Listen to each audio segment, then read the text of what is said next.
rules for taking advice about a mining career.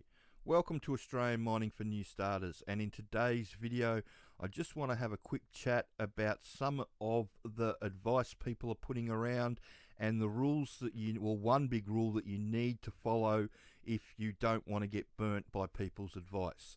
So the reason that I'm saying this is that we run the jobs, the mining jobs you don't need a trade and degree for, and we get lots of people come onto this this Facebook page or this Facebook group and ask, how do you get a mining job and all that sort of stuff. And you get a lot of people give a lot of different answers. Now, the one rule that you need to follow is you need context. So the person giving you the advice, you need to understand where they fit into in the mining industry, because it's not a one size fits all. So if they tell you to go and get a confined space, gas testing, white card, all that sort of stuff, they're telling you to go and get a shutdown job. If they tell you to go and get a bunch of civil tickets, they want you to get a job in construction. If they tell you that they need an S11 and a bunch of R2 tickets, then they are telling you to go and get a job in the coal mines in Queensland.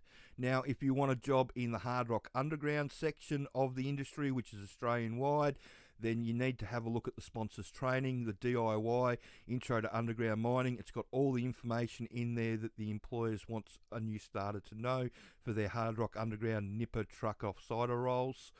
Now, like I said, it's all about context.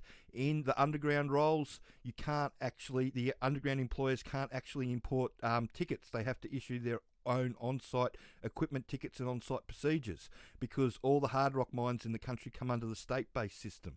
And this is what I'm talking about context for, because if you don't have the context from the person of the area of the industry that they're involved in, so you don't know where they're actually starting from, then the advice isn't good.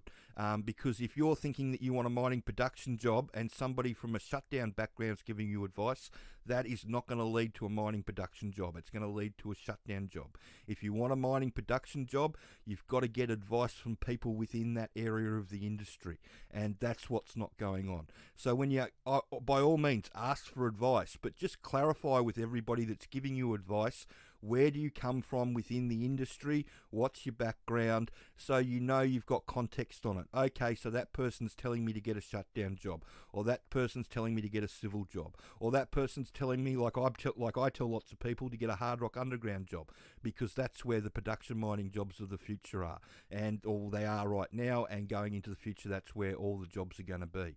Now, like I said, this is all about just trying to get people to take good advice and not going and spending a fortune on a bunch of tickets and training that's not going to get you the job that you want. There's no point in doing our sponsors training if you don't want a production mining job. If you only want a shutdown job, go and do everything that you've got to do a shutdown job. But by the same token, there's no point doing everything you need to get a shutdown job expecting that that's going to help you get a mining production job, because it's just not. And you can see the pages are full of people that are stuck in shutdown work and utility work that can't make a jump over to a mining production job. So that's all I wanted to say about that.